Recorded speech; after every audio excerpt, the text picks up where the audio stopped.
Hello mga kapatid, mayong buntag sa inyong tanan diha. Ilabi na sa atong mga kaigsuonan po sa Seventh-day Adventist. So karon mga igsuon natay lantawon nga usa ka conversion story sa atong usa ka igsuon nga gikan sa laing sekta tapos na-convert siya sa Seventh-day Adventist. So nahinaot ko mga igsuon nga ato ning lantawon hantod mahuman ug atong kuhaan ng mga pagtulunan nga ngano siyang na-convert o unsay iyang hinungdan nga ngano siyang nibalhin sa Seventh-day Adventist. So karon mga igsuon atong tanawon. May buntag sa tanan mga igala mga igsuon ng usikos ko. O today si retired master Edwin Mindo usa ka sundalo kanhi. So sa akong pagkakabig sa conversion gikan ko sa Roman Catholic, bali sa wala pa ko retire gisaaran ako sa among barangay nga himuon ko usak ka kaabag. Kaya nakita man nila ang akong pagkatao nga dili man ta badlungon tinud-anay gyud o tinud-anay gyud sa pangalagad gani grabe mi kadasig sa Katolik simbahan kanang dako nga simbahan. Isa na akong misis uban-uban na sa mga activities sa pista sa pari kuminentig dala sa mga kaning mga regalo, mga prutas, o may pista. So, pagkabig na ako sa akong kagalingon, pagkasayin ako sa Mindanao, na daghan akong mga pangutana sa akong tao, sa akong relihiyon, o kini gitagaan ko og giya sa atong Ginoo. Sa diana kay gayon active pa ka? Active pa ko. Na-assign mi sa Kabangahan sa Madrid. Nakakita ko Bible nga sa usa ka payag nga busot-buslot ang ato. Grabe tong gira niya ito. Grabe surong gira ito. Nya nakita ko kaban. Nakita ko kaban nga grabe na kaluma. Kunang kuandaan na kaayo. Kung akong giukab niini, naay libro ako nakita. May nakabutang Holy Bible, may yung balita. Muto nga akong gibasa-basa, So, murag nakakuan ko mga pagtulunan nga wala na ko masabti sa kanhin akong relihiyon. So, daghan ako yung mga pangutana sa akong galingon nga nang musimba man tani anang larawan nga ang Ginoo nagsugo kanato nga walay magabasa ka sa Exodus 20. Exodus sa 10 Commandments. Na dili angay simbahon ang mga binuhat og kamot. Wala akong gikuan sa akong kagalingon. Tapos nakakuan ko sa sikog research, sikog basa, kung kagalingon, antod na asan kog isnas San Miguel, sa Karmatag simba-simba ko. Akong gipangutan akong kagalingon ug bali ni akong itindugan. Grabe kadaghan na bay reliyon. Asa ko padung. Basig lain na po niya ako magpahan. Kaulo kayo bali-balhin patata. Akong auntie nakabot kuan Iglesia ni Cristo, INC, Saksi ni Hupa, karon born again na pod. So nangay kog tabang sa Ginoo. So giya kong gigiyahan nga mabasa ra pod ay sa Biblia diha sa Ezekiel 20, 12 ug 20. Diha gyud ko. So wala na ko magdugay.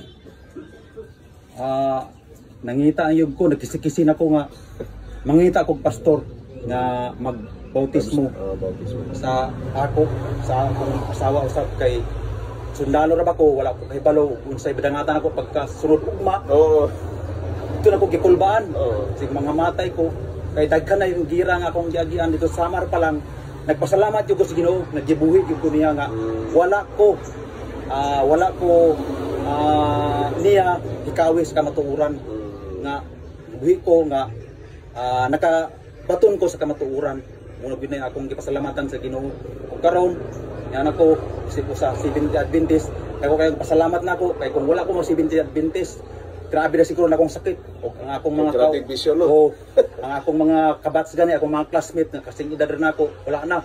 Nanay uban na nga high blood, na nga kuana, lisod na maglakaw, na uban na nga matay jud. Salamat gid ko sa Ginoo nga iya gyud kong gigiyan sa iyang dalan kay nakuha gyud akong bisyo. Wala na mukaon og dulumtanan, kanang Mga mga inom, mga sugal. inom, kanang atong mga pagkaon sa unang panahon nga katoliko pa ko. Grabe ka first class ko ng mga pagkaon ng litson, mga alimango, mga Mao. pasayan. Didto lang nako nahibaluan na kana dayang mga pagkaon sa karon. Seventh Adventist nako. Basura din na alang sa tubangan sa Ginoo.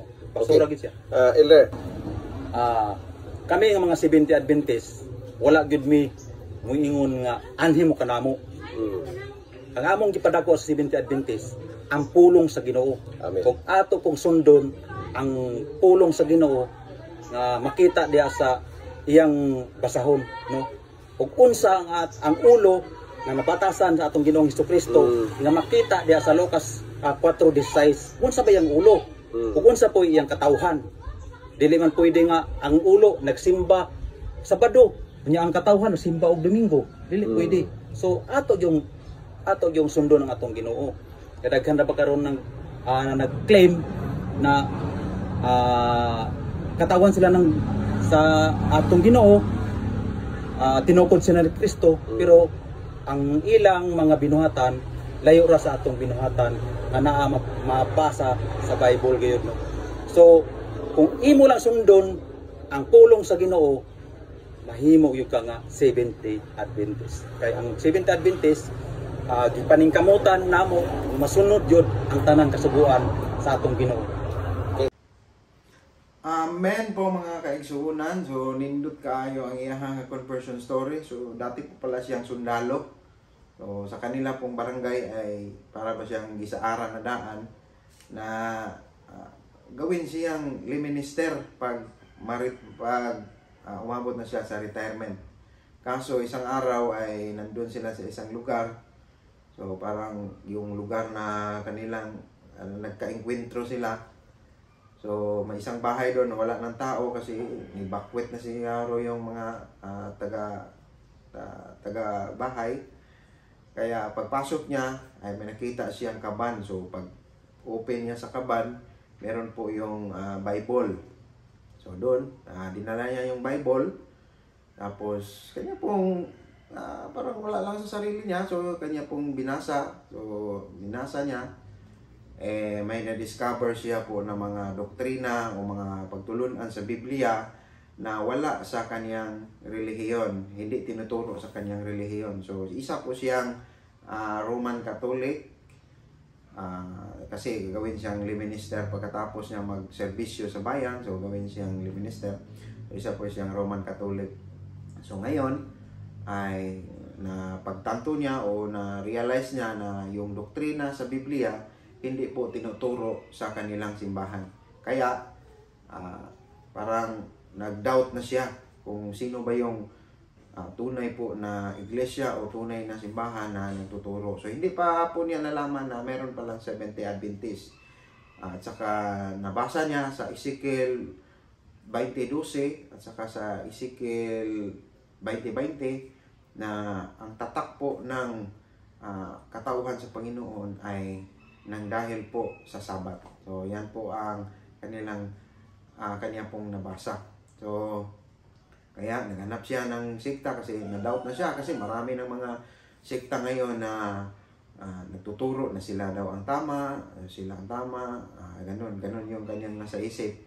So nagkuhan siya, nag-doubt hanggang sa nahimamat niya o nakatagpo siya ng isang pastor po ng Seventh Adventist. Kaya Bible studyhan siya.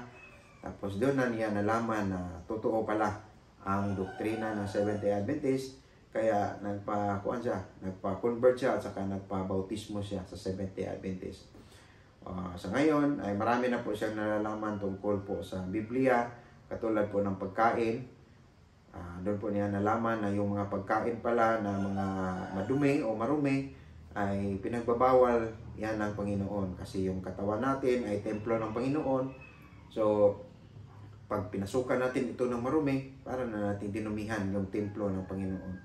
So yan po mga kapatid. So sa kanya pong statement na marami na po siyang mga kasamahan noon na marami ng sakit, may arthritis na, may high blood, yung iba ay namamatay na nga dahil po sa mga first class daw na pagkain tulad ng lechon, yung mga shrimp, yun, mga masasarap yan sa kanila. Pero sa harap po ng Panginoon ay marumi po yan. So, sa awa ng Diyos, siya po ngayon ay nagpatuloy sa Seventh-day Adventist, walang karamdaman o walang sakit na nararamdaman dahil sinusunod niya ang doktrina po ng Panginoon na nasa Biblia. Yan po ang sinusunod ng Seventh-day Adventist. So, sana po mga kapatid ay meron po kayong nalalaman o natutunan po sa kanyang conversion story. So, ang Seventh-day Adventist ay isa lang po itong instrumento na nagpugas lang ba? Nagsabwag o nag-scattered po ng mga binhi ng mensahe ng ating Panginoong Diyos. So, nasa inyo na lang po yan kung susunod kayo o hindi. So, God bless po sa inyong lahat. Maraming salamat. Bye-bye.